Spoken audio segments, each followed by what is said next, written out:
Everything Old is New Again, America's entertainment pop culture talk show. It may well possess a rudimentary intelligence. I'm trying to think, but nothing happens. Felt a great disturbance in the force. Hello, I'm Mr. Red. Come on, Mark, like a job for me. Where's the goodies? Leave the gun.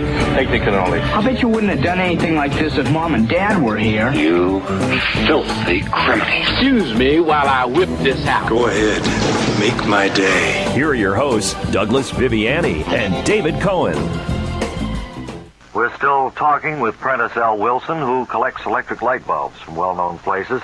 You brought some of the bulbs with you, and I notice you've got them all labeled. Could we look at some of those bulbs? There are not too many different brands, as you know, of light bulbs. There's your Westinghouse, your GE, your Sylvania. Beyond that... After that, you've had it. Yes. Pretty much so. Now, of course, recent years, I've branched out to these pink lights, yellow lights, yes. Those insect bulbs. Yes. Swell. Mm-hmm. And your Christmas tree lights, your reds, your greens, your this yellows. one here says it came out of the Holland Tunnel. How did you happen to get that? Oh, I'm sorry. Welcome back to Everything Old is New Again. This is Douglas Viviani. That was Bob and Ray from a long time ago at this point, but is timeless, and we're going to explore that a little bit with our special guest, David Pollock, and we're going to explore more than that, because this gentleman was and is a television writer since 1968 and thereabouts, and was involved in the Carol Burnett Show, the Mary Tyler Moore Show, All in the Family, MASH, Cheers, Frasier, Steve Allen Show, Joey Bishop Show. It just goes on, and we were having a great time with him. He won an Emmy Award for Frasier, an episode of Frasier. We're going to get involved in that, and so I want to just also explore that little bit of Bob and Ray. Mr. Pollock has written a book, Bob and Ray, Keener Than Most Persons. It's a great biography of people if you know them, you're going to be buying this book immediately. If you don't know them, it's worth your while to take a look at what they did with their career, and that might inspire you to kind of listen to them on YouTube and wherever you can.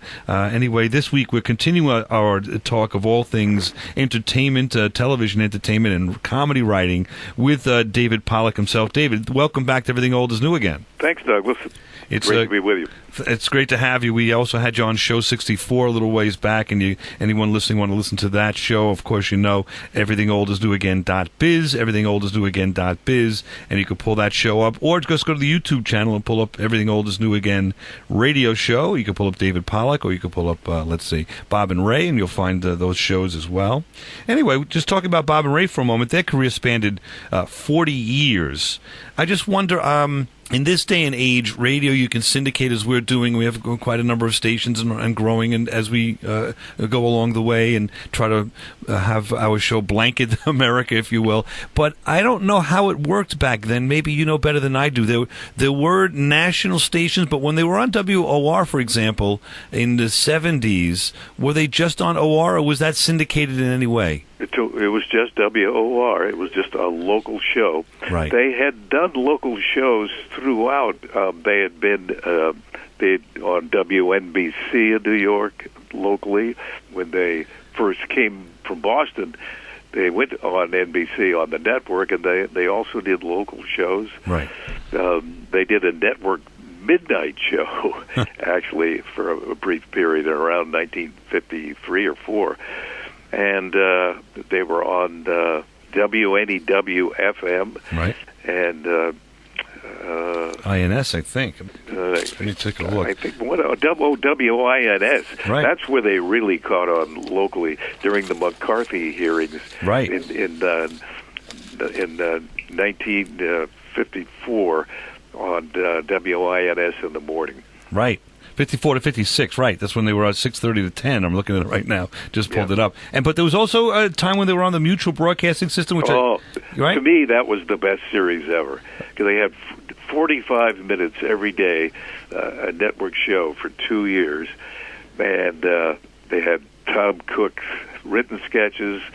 They never did Mary Backstage on that, but they did a similar soap called The Life and Loves of Linda Lovely. Right, with almost the same voices of the characters from Mary Backstage. So exactly the same, the same character, same plot. It's true.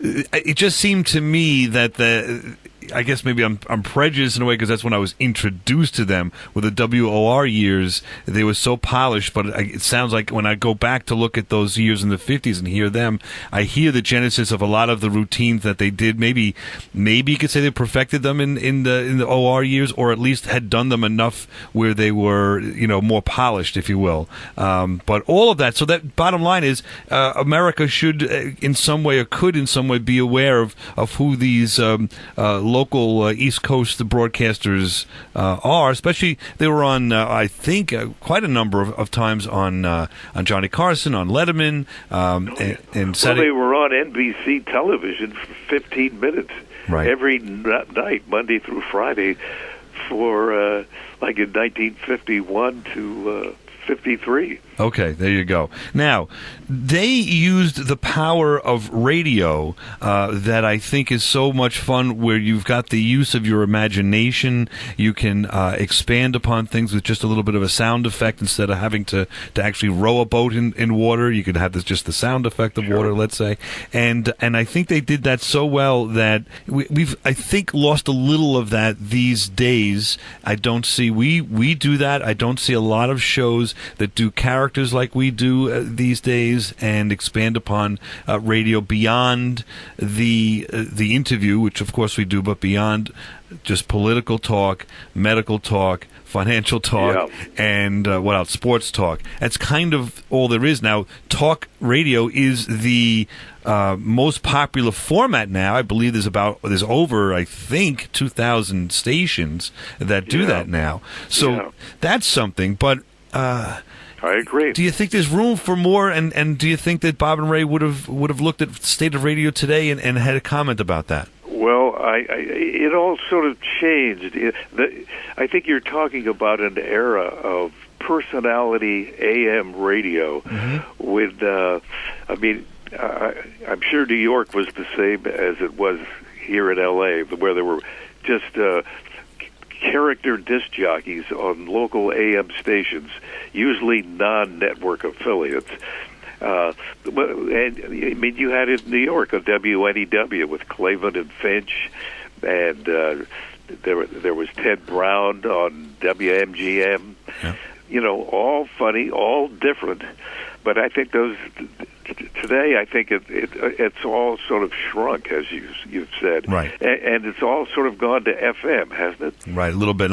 Even so, a couple of morning shows will have things, but they are doing different things. But beyond that, the afternoon drive show is sort of just the categories we spoke about. Weekend shows do open things up a little bit, and that's fun. Whoever thought there would be a day where there was no WMGM? Right. No WNEW or WMGM. Exactly. Or MCA even. WMCA. Right, another one. They had a morning team, Gallagher and O'Brien. There you go. Let's listen to a smidge about my favorite name that they've made up, a gentleman by the name of Flaming Bombadine. Ladies and gentlemen, one of the greatest acts to come out of the circus world, and one of the most exciting ones, certainly, that we've ever seen. Flaming Bombadine. Well, Bob, I can't be shot out of the cannon here. So what we've gone ahead and done is to take a trash can and remove the bottom, and I'll kind of come shooting out of that. All right, well, now I'm getting down here. I think everything's ready. And I'm all set. Anytime you want to, like all that. Right, how about I all right, inside now. 1, 2, 3. Oh. Oh, I'm awfully sorry. Wesley Webster just came in, ladies and gentlemen. And I closed the door. I didn't know that a fellow was going to be shot out of the cannon. He was right on. Is he the fellow who closed the door? Yeah. Well, he came in. He's a bird brain, if you ask me. Okay, Kel. They use two characters, two individuals voicing four characters, and Flaming Bombadine goes way back. That was all ad lib. That's amazing stuff, and so the producer had to be pretty sharp to be able to grab the sound effects that they wanted at the time too. I mean, some communication. Yeah. But they really had some fun with it. We do that here. We did a show. We did actually 6 characters, and our listeners are aware of that all at once. Great. And we can recognize how difficult it is. But I think it is easiest and best to do it if you have someone that has chemistry. Like I go back with David Cohen to high school, so that's 30 years. You have to have some chemistry. You have to kind of know what the other other person's going to say with that ad-libbing, know your character and know a general idea of where you're going. I'm assuming that's how they did it, and they did it so well. Yeah. Well, they had been together since 1946. So before they even got to New York, they had been a team for 5 or 6 years. Right. And they just expand. You could see that that smile, the smirk on their face when they're, so to speak, when they're performing on the radio. And we'll be back to talk Carol Burnett and more with David Pollock. The book is Bob and Ray, Keener Than Most Persons. Go out and buy it. Honestly, you're going to really enjoy it. Let's continue talking all things pop culture, entertainment right after this, and everything old is new again. It's the Carol Burnett Show with Harvey Korman, Vicki Lawrence. You're listening to Everything Old is New Again, America's entertainment pop culture talk show with Douglas Viviani and David Cohen. And also, I didn't come out here every 10 minutes to put the dime in there just to hear that machine go ki-room. I lost my dime into that machine right All here. right, now, don't get excited. Let's see here. I'll get it back. There you go. Whoa, now, mister. You put a slug in there. I could have you arrested for that. Well, that's really comical. I didn't put no slug in there. I put the dime in there and put it in there. It's the first dime I've seen with a picture of Daffy Duck. Welcome back to Everything Old is New Again. That's a little bit of Harvey Korman and excuse me, and Tim Conway on Everything Old is New Again. I'm joined by David Pollock, who wrote for the Carol Burnett Show for quite a while, and that was an episode from season 10 that featured Madeline Kahn. It was the episode 4, and David, when you were writing for Carol Burnett Show, now we were talking about it's not a sitcom anymore where there's voices of individual characters that you have to get to learn like you did with MASH. Now it's more or less skits with, I guess some characters do have their own voice, but is it a different thing to do to write basically just the skits as opposed to for a sitcom? Well, yeah. For number one, sketches, we would call them. Okay. Always tend to think of skits as something you did in summer camp around a fire, at night. Yeah, you're writing sketches, so they can really be any length, whatever they have to be, and they're just usually, they're just based on a premise. You just have to try to think up a premise that would lend themselves to the talents of, in this case, if we're talking about Carol Burnett, Harvey, Tim, and Carol. The Honeymooners started as sketches on the original Jackie Gleason show. Right. So I guess they can be way longer. I think on the Carol Burnett show, they did Mama's Family sketches in the later years. Those were written by Dick Clare and Jenna McMahon, a team on the show at the same time I was there. When Elias and I were there, and so the difference is pretty much what you see. They're shorter, they have to get to the point faster, and they can tend to be a little broader and wackier.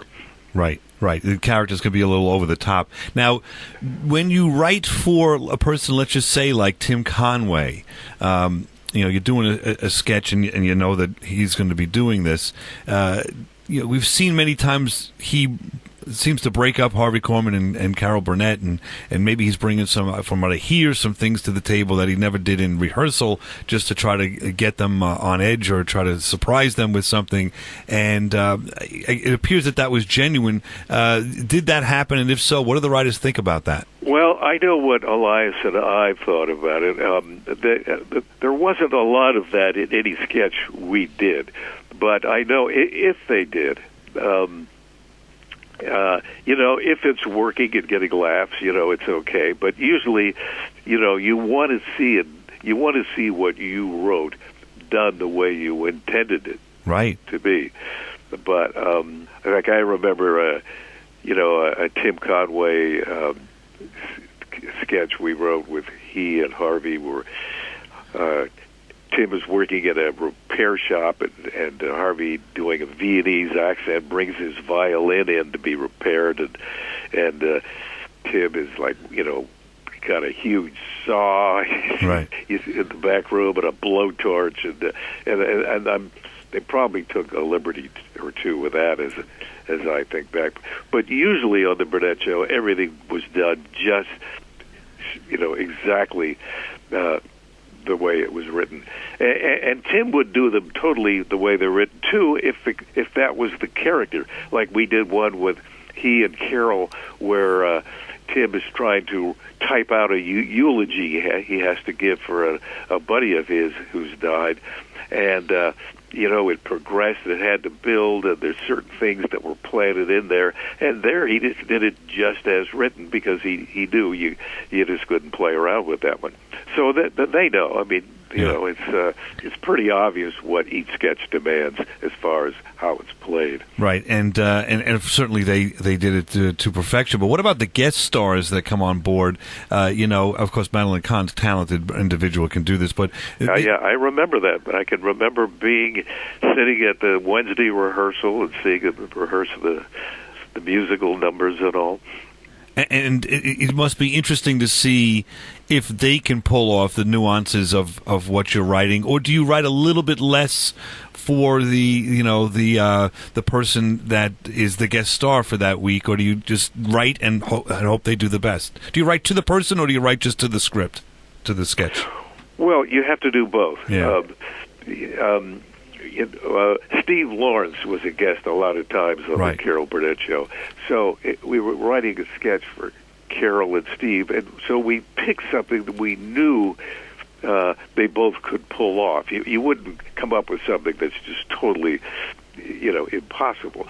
This had to do with a broken down, bad comic, a comedian, and and we knew Steve could pull that easily off. Do that in his sleep, right? And it worked fine. Or a gangster kind of a character he would do, right? He pretty much could do anything. I mean, he has sort of a vaudevillian personality just in real life, aside from being a great singer. Right. And someone that also was, I'm not going to say a great singer, someone that wrote many songs that you worked for, to sort of segue here, Steve Allen. Let's just hear the classic of him trying to get through a bit at this point, and we'll talk about Steve You're Allen. listening to There we go. Well, what's new in sports? I'll tell you what's new. The 1958 Ouch baseball season is getting underway with the annual... Good night, folks. That's a little serious. That's it. The annual spring...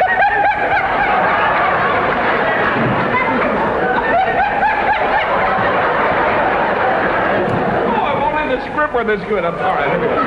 The annual spring training warm-up. There you go. But, of course, that's longer, and you see that one on TV all the time with different clips. But that was the Steve Allen show. I shouldn't say that. That was, I think, the Tonight Show where he... No, you're right. It was the Steve Allen Hour Sunday night show. Okay. And what he was laughing at was that, he could see himself in a monitor and his hair was just hanging down over his ears, and standing behind him, behind the flat of a sportscaster set, was Jackie Leonard, who was just saying things that only Steve could hear.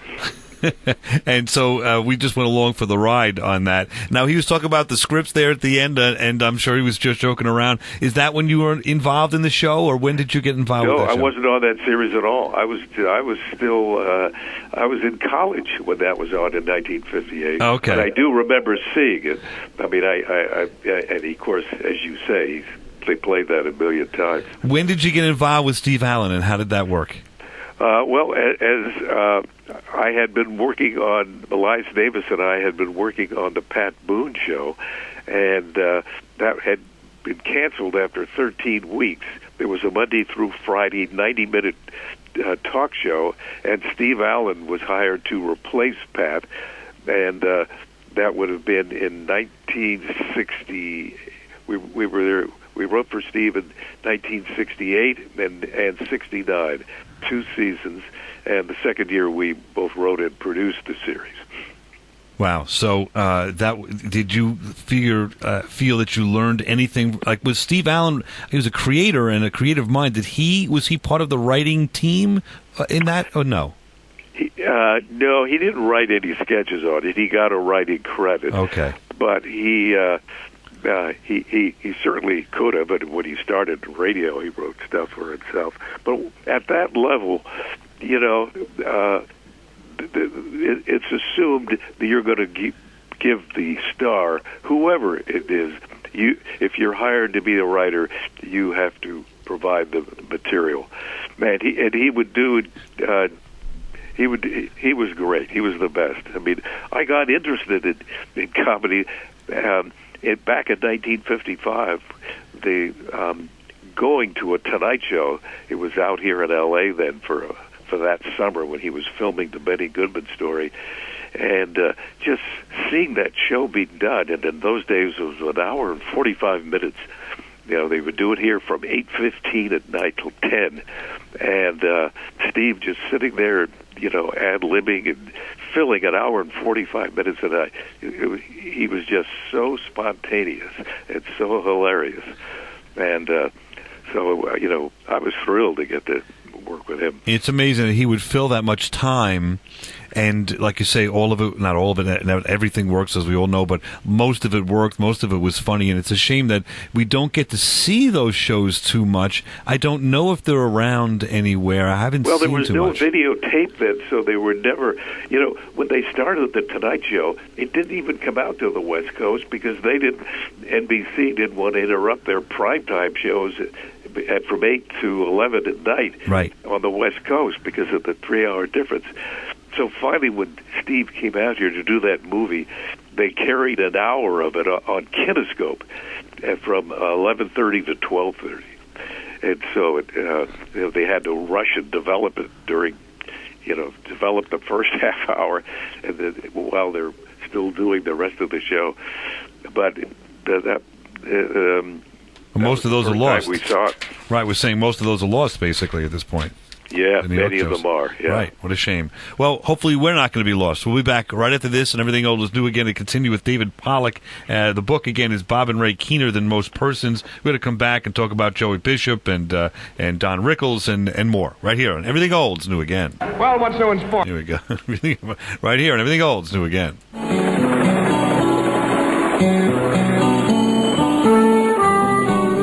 You're listening to Everything Old is New Again, America's entertainment pop culture talk show, with Douglas Viviani and David Cohen. Have you noticed that lady there in the fifth row in the audience? Holding the ventriloquist dummy on her lap? Yeah. She looks interesting. Ma'am, you a professional entertainer, lady? No, I'm not. Because of this dummy I'm holding, you mean? Yeah. No, I was married to a ventriloquist. Oh. But I got custody of the dummy. See, when we separated. My husband took the house and the car and a few things like that. Right.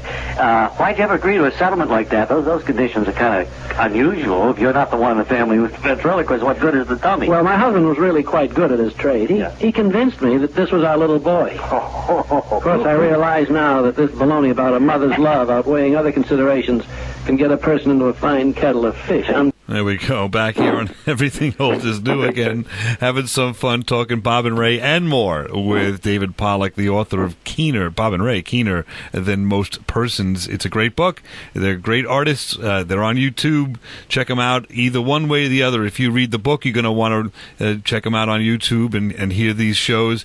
In the reverse, if you know them already, there's no doubt in my mind you're going to want to hear and read about the only biography of Bob and Ray, Keener Than Most Persons. That was a little piece of them, just the kind of the absurdity of where they go and where they're allowed to go on the radio. We've got more time. They're just not punchlines there.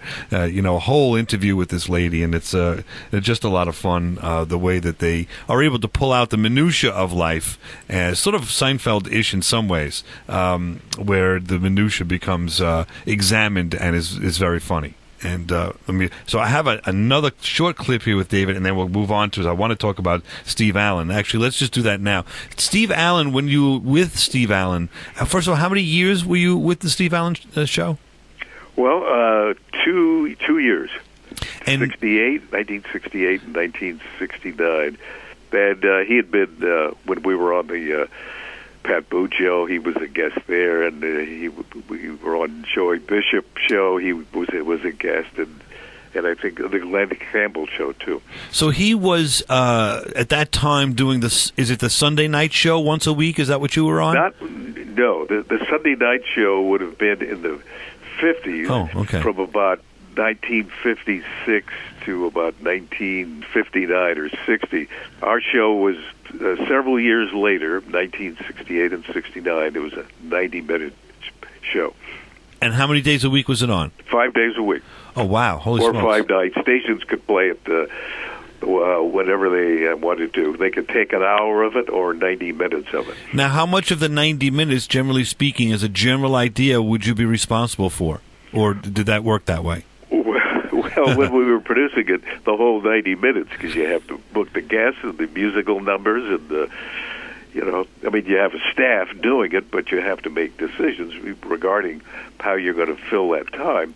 But, no, the actual written material, we would maybe do, if we did a sketch, it would be the only sketch on that particular episode. Okay. And the first year, it was produced by a team called Bernie Kukoff and Jeff Harris. Themselves were also comedy writers, and there we would just be writing the sketches that they would do on a given episode with Steve and a guest, or Steve alone, or with Steve and his wife Jane, who would also guest occasionally. Right now, and there would be a lot of segments of just talking, at the panel, from the home base desk. So tell us why he was so revered, because I remember him in the 70s, on all the interview shows all the time, and everyone would be revering and admiring him. And then he'd go to the piano, he'd play a song, and he'd be like, what is this? But you knew there was an amazing talent there because of the reveration of the people that revered him so much. What, for a person that, like myself, that didn't get a chance to enjoy his performances, what was it about him that carries the day for you? Sure. Until around 1954 or 5, there were no late-night shows as such, like what the Tonight Show is today. Suddenly, this guy comes along, and he's sitting at a desk for an hour and 45 minutes every night, just being spontaneous.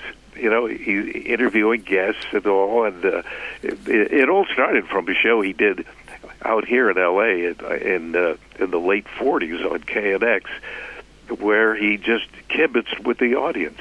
He talked to the audience, and he just was so spontaneous.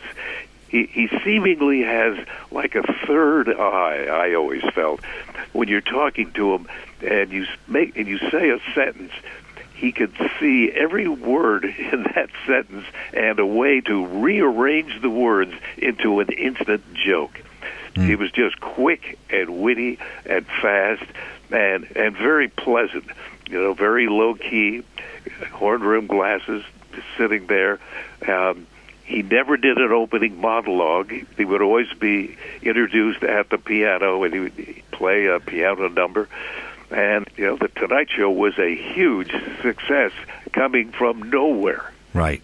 Right. And even the interviews, I guess, is what we're saying. You didn't, like you see these people now at the interviews, with all due respect, there's a script there, clearly a script there. Okay, tell us a story about, when you were a child. Tell us a story about the movie that you were in now, and then we move on. I don't get the sense it was like that. Well, you sort of have to do that to some degree.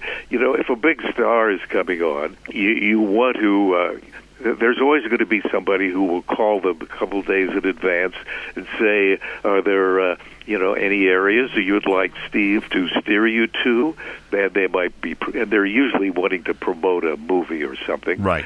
And if there's a funny anecdote, you do want to try to elicit that anecdote in a spontaneous way. I mean, I agree sometimes, if you put it under a microscope, it does seem sort of contrived. But he did do his share of interviews.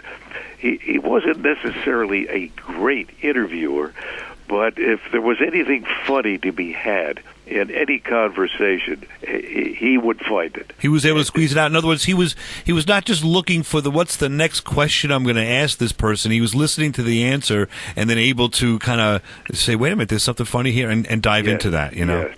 That makes sense. And just great going into the audience with nothing planned. You know, if we would be in a segment, suddenly it had gone faster than we thought, and we have like 7 minutes to fill before we have to hit a station break at a certain time, we would just give him a hand mic and send him in the audience and have him just start talking to the people sitting on the aisles, and it would just be hilarious. I mean, sometimes maybe not quite as funny, but you know, his batting average was amazing. He could just make, you know, a bit out of seemingly thin air. It sounds to me like it was like Letterman sort of did that, but he didn't do it that way. He had cards, and they had a thing they wanted to do. There was that. There was that about David Letterman. When Steve Allen passed away, at his memorial service, they ran a clip of David Letterman, you know, doing a tribute to him from his show and remarking about what an influence. Yeah, I remember that. I remember also David Letterman saying, you know, those skits, whatever he did, where he was lowered into water with a suit of fizzies or whatever it was they were doing. Yes. Well, that was They didn't do that to that extent on the Tonight Show because it was live, and but that was a show he later did that was syndicated in the mid '60s by Westinghouse, where they did these wild things, and many of them coming from outside the theater on the street. But he did on the Tonight Show too. I mean, they broadcast from Florida, or from the Fontainebleau Hotel around the pool in Florida. When things would go wrong, he would turn it into a bit. He was very likable. Yeah, it sounds like a rare talent that he had there to be able to just, go with it, or the life of the party, so to speak. Yeah, off the air, he was very, pleasant but quiet. You know, he wasn't, similar to Bob and Ray in that way. You know, they were never off the air, and neither was Steve, although he could be instantly funny at any given moment. Now, how about, I had a clip, but we'll forget it. We want to talk about Don Rickles a little bit. Okay. You know, Alive and Kicking, 1972, he did lots of specials and things, but you were involved with that. We did a lot of things with Rickles. We did a show called Operation Entertainment that he did a model on all. It was during the Vietnam War, and it came from military bases. He had a series called the Don Rickles Show, a half-hour sitcom. We wrote an episode of that. And then he was on the Joey Bishop Show about 13 times. You probably didn't write from there. Yeah, he was on the show. We wrote sketches for him on the Steve Allen Show, too. So we didn't write anything for him on the Joey Bishop Show. He was just there. Yeah. And Don Rickles is alive and kicking, as you mentioned. So he was someone that... A fun guy. You wanted to be around him, and you wanted to provoke him into saying something about you and ripping you apart.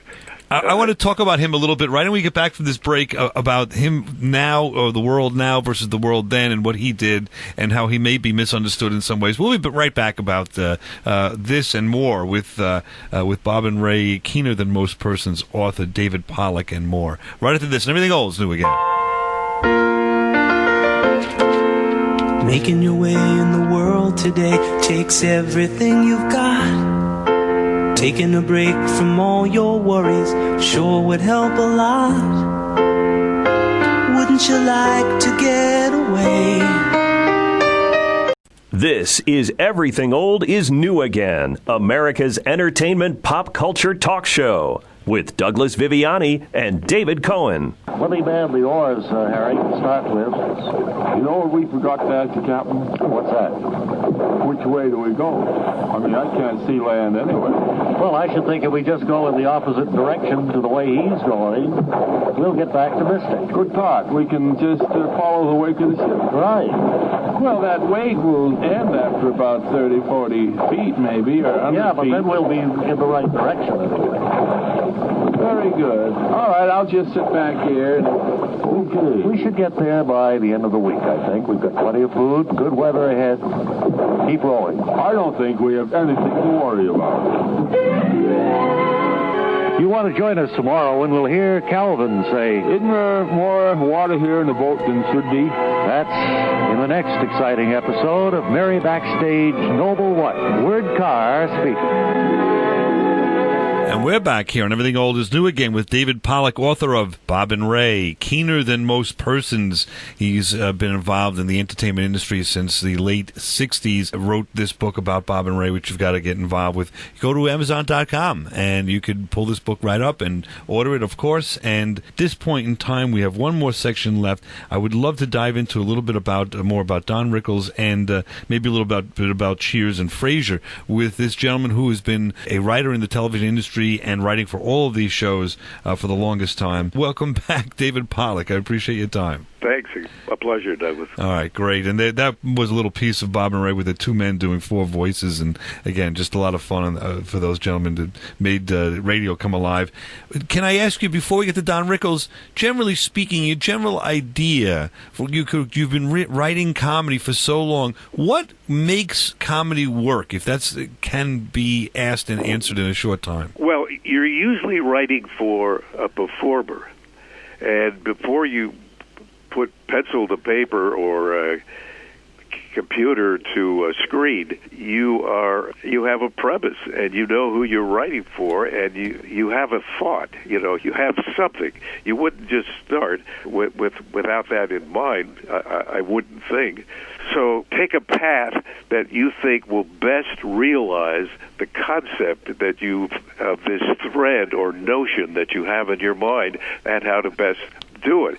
And usually the first, second, and maybe additional tries will not work. But in reading it over, you can see why it's not working, and then you can either proceed to make those corrections or maybe just abandon it. And how about this for the person that's listening in, that's going to if they have them anymore, cocktail party tonight, or going to a friend's house? When you are involved with a conversation and you feel you want to say something funny that is funny to you, remember the punchline and get there. Don't meander too long and forget where you're going and never tell the punchline. How many times you at a party and everyone always thinks they're funny, and we talk to an expert on funny. You tell me, am I wrong? We got to get to the punchline at some point in time, don't we? Well, yeah. It's good to. I think people sort of subconsciously make that decision. I mean, you're obviously referring to an anecdote kind of joke that has a beginning and a middle and a mislead and then a punchline. But often at parties, though, the best lines are something that's just a one-line thing off of what somebody says. Right, which goes back to a Steve Allen reference in some ways, right? I mean, that's sort of what he must have done, right? Exactly, yeah. Which is great to hear. Just a quick clip, 15 seconds of a Frasier episode that you won an Emmy for, and maybe that sort of dovetails off of what we just Well, I'm Dr. Fraser Crane. This is my brother, Dr. Niles Crane, the eminent psychiatrist. Oh, my brother is too kind. He was already eminent when my eminence was merely imminent. Sort of what we were just talking about. Of course, that was written, but an example of the idea that wordplay works when you're witty, and if you could do it, right? Well, yeah, it is a talent. If an audience laughs, you have to assume it's working. Right. I didn't. That was so brief. I didn't necessarily recognize that particular clip, but the Emmy lines that I won for Cheers was just as part of the producing team. Okay. We all went up and got the Emmy, so it was a shared Emmy for, I believe, the 1994-95 season. How about that? Now, I do want to talk about Rickles for a moment, back to Don Rickles. Sure. Certainly, he did his monologues and did his business with the audience, and he had those classic lines and things in his mind already when he heard a certain, a person with a certain background or whatever it might be. But at the end, he always brought to the table the fact that he's making fun of people and different ethnicities and so forth to just show that the absurdity of having that prejudice, if you will. Am I reading it the wrong way? No, I think he did do that. Because I think maybe less and less over the years. I mean, he was so successful. Jackie Leonard. He preceded Jackie Leonard, who did that too. Right. He was sort of an insult comedian, very funny. Don just took it a little further, and he was just so convincing. I mean, you had to laugh. And well, are we too sensitive now? Because I don't know if a Don Rickles would work now, because we're very sensitive about pointing the differences out between people, and I don't think that that's terrible to go if you're going into it with an understanding that we're all the same, and we're pointing this out to show you how, like in All in the Family too, like how ridiculous or absurd some of these prejudices are. Well, I don't know that it necessarily wouldn't work today. Don was still doing it up to 2 years ago. I mean, very true. When he died, I think we're sort of. Look what our president says. Right. Well, he's bringing it back, isn't he? Yeah. But I think people are sort of conditioned to it. There will always be people who are offended.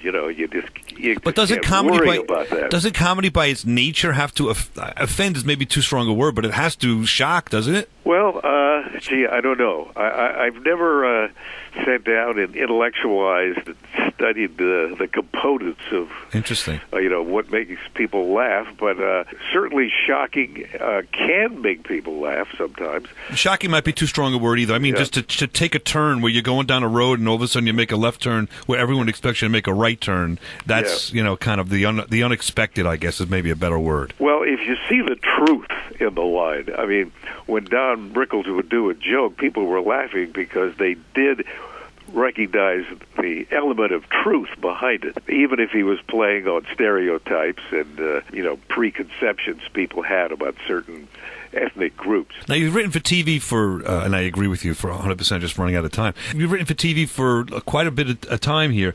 Do you keep in touch with the sitcoms that are existing now? Is there anything now that you think is smart, well written, or are you not too involved with that now? Well, Larry David, I certainly watch. Yeah, I think that's a hilarious show. How about the Goldbergs? Have you seen that one? I haven't. No, I've heard people talk about it. It's something I like. You know what? Because at the end, it's got a little heart to it as well. I love Larry David. I don't mean to blow that. I sort of ignore you when you say that, because it's in my mind that's like, yes, obviously, but that's not fair to say, because that is so incredibly well. I can't say written, because I hear that they don't write scripts for that too much. But it's such a great show. What they do is he just figures out a plot that's so bizarre with turns and something is in the first scene paying off in the third scene and building, and then a story is written in just narrative form, right? But with indicated dialogue, just like you would read lines in a book. People say, so and so says this, and so and so reacts this way, and the characters then just read the outline and then do it from memory, so it has a very spontaneous feel. They can talk over each other. Some lines are a little bit trampled by somebody else talking over them. But in all, the spontaneity, I think, gives it a very natural feel, and also it's like Jackie Gleason used to say with the Honeymooners. He didn't want to rehearse because he wanted to get that spontaneity, right? Yeah. Well, and he didn't want to work hard. That's really what was behind it, I think. He was a touch short while everybody else was rehearsing. But you're right; it did work. As far as Larry David, as long as the plot, the advancement of the plot continues to build and is funny, by definition, the show has to be funny. Right. And we've enjoyed our 2 weeks with a gentleman that knows funny, because he's been around funny for a long, long time, David Pollock. And again, in this particular instance, he's written a book called Bob and Ray, Keener Than Most Persons. You can get that on Amazon.com. David Pollock, thank you so very much for spending 2 weeks with us here on Everything Old is New Again, and we're looking forward to maybe having you back down the line. There's just so much to talk talk about. Maybe we'll pick apart one of these topics we've discussed tonight and today, and use it, that as a show instead of having to rush through. It seems like the time flies so quickly when we're together. It does. It's gone fast. Thank you, Douglas. It's a pleasure. My pleasure. Thank you very much. We will talk with you soon. David Pollock, come on back next week for everything pop culture on Everything Old is New Again.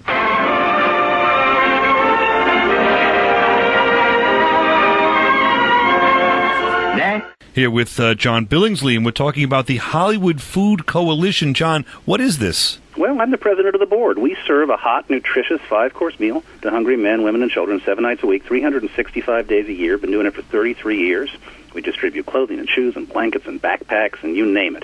And we help people access a huge array of other services from partner groups. And if you'd be interested in making a donation, hofoco.org, $3 buys a hungry person a great 5-course meal. hofoco.org. You've been listening to Everything Old is New Again, America's pop culture entertainment talk show. Find us on the web at everythingoldisnewagain.biz. That's .biz. See you next week. Same bat time, same bat station.